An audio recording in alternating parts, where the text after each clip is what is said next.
When she chose a married man over me, I didn't scream, beg, or cry. I just smiled and started planning. Some people think karma takes too long, so I became karma. This isn't a story about heartbreak. Hell, we even talked about getting engaged by the end of 2023. I genuinely thought I found the one.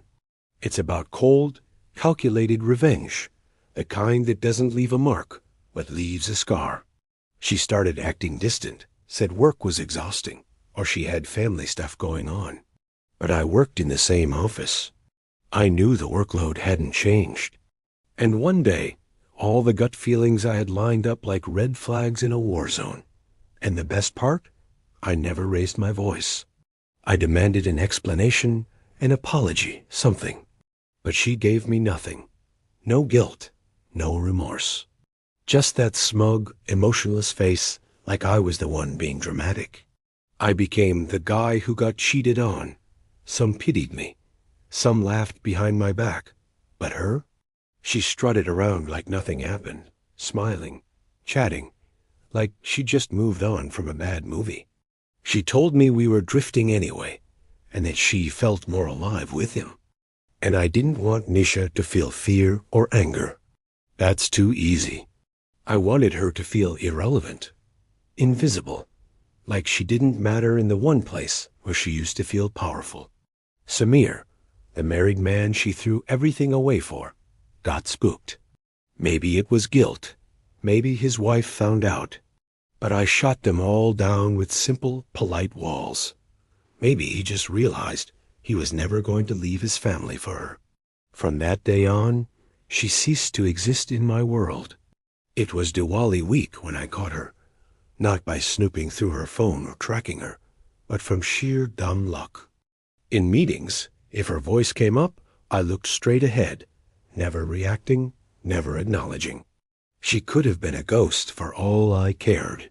I even got invited to speak at our regional training conference, something she once told me she was aiming for. Laughing, with our married senior manager, Samir, she leaned in to kiss him goodbye. I froze. I wasn't angry at first, just numb. I couldn't make sense of it. Samir? They didn't freeze her out entirely, but you could feel the shift.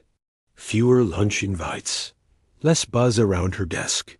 More people are gravitating toward mine, just at a different time with a different person. I didn't scream. I didn't lash out. But Nisha? Nothing. Not even a nod. Over the next few days, the office became unbearable. Everyone knew, not officially, but whispers carry fast in a place like ours. She wasn't ashamed. She wasn't hiding. She was glowing like she'd won something. And that's when something inside me snapped. Not in a wild, angry way, no. Something calmer, colder.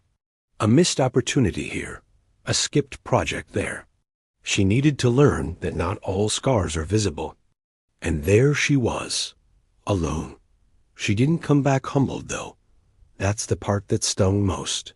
She used to command attention with her sass and jokes, but now people seemed to be watching her differently. Not with admiration, but with mild skepticism. Like they were waiting for her to mess up again. Soon we were working lunches together, brainstorming solutions while she ate her salad and I sipped cold brew. She didn't apologize. Didn't say she was wrong, but I saw through it. Wow, you've become popular lately. Behind the bold eyeliner and fake smiles, there was panic. Please send it via email. I'm occupied. You'll have to check with someone else. I'm not the right person for this, sorry. And then back to my laptop. She started realizing that no matter what she did, I wasn't playing her game anymore. I became a storm of productivity. I made friends, genuine ones. And I never said a single bad word about her. Not one. That was part of the strategy. Because while she floated alone, awkward, isolated, I was becoming the guy people respected and wanted to work with. Her worst nightmare was coming true. I was doing better without her. And the office noticed. She'd share an update. I'd look down at my notes. Someone cracked a joke she laughed at, I'd laugh too. And slowly, the message spread. She's not part of this circle anymore. Co-workers followed the energy. And every time she watched me laugh, connect, thrive, it chipped away at that armor she wore. Because the worst kind of punishment isn't anger. It's being unnoticed by someone who once saw you as their entire world. Now came the tactical part. I didn't go around slandering her. I didn't report her out of spite. I simply observed and waited. You see, Nisha had always been a little sloppy with her work. She missed deadlines. That someone was me. I started seeing the right people.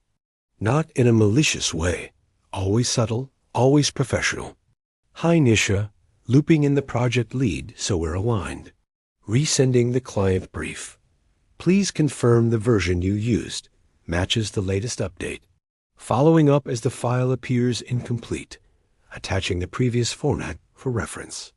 I wasn't attacking. I was just clarifying.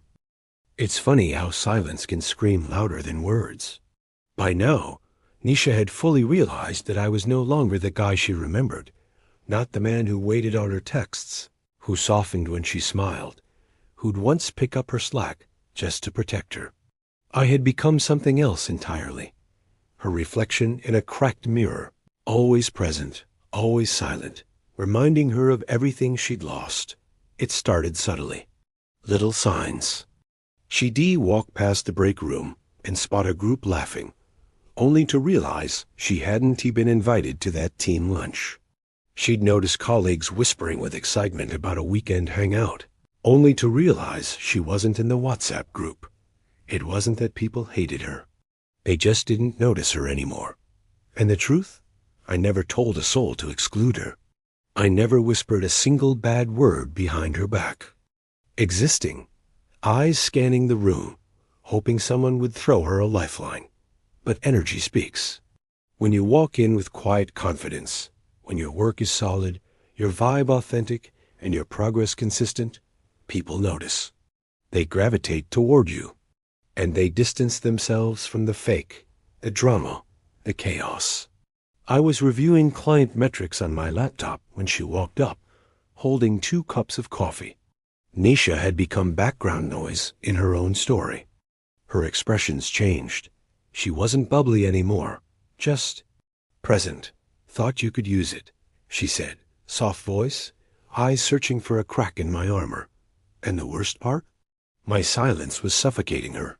She tried once again to regain control, not with apologies, not with explanations, but with her old weapon, charm. It was during a late evening wrap-up. The office had mostly cleared out. One of them's just how you like it, double strong, no sugar. My name was being considered for a new leadership training, certifications, team successes, a few group pics with Priya and the crew. One photo, in particular, got attention. Me at a cafe with a mysterious woman, not from work. The caption read, energy, alignment, peace. Life's good when you've got all 3. A senior exec mentioned in passing, Raj's got a sharp edge. We might need to move him up soon. I looked at the cup, then at her. You got the wrong guy. She brushed past my desk, accidentally, dropped her pen, smiled too much during a group call. She wore louder outfits, more makeup, trying to reclaim that edge. She laughed louder in meetings and tried harder in conversations. It was obvious. Desperate, even. Pause, and walked away, slowly, coffee still in hand. That man doesn't exist anymore. I turned back to my screen. She stood there for a second. That day I knew I had her exactly where I wanted. And the pressure kept building. Word spread through the office that I was killing it.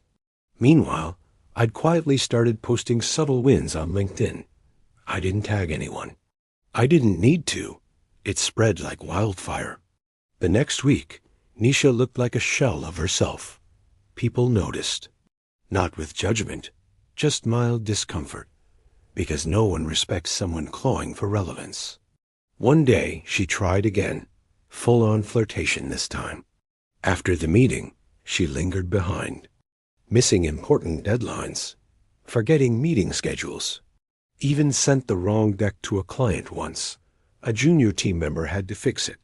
You know, it's kinda unfair. You look better now than when we were dating.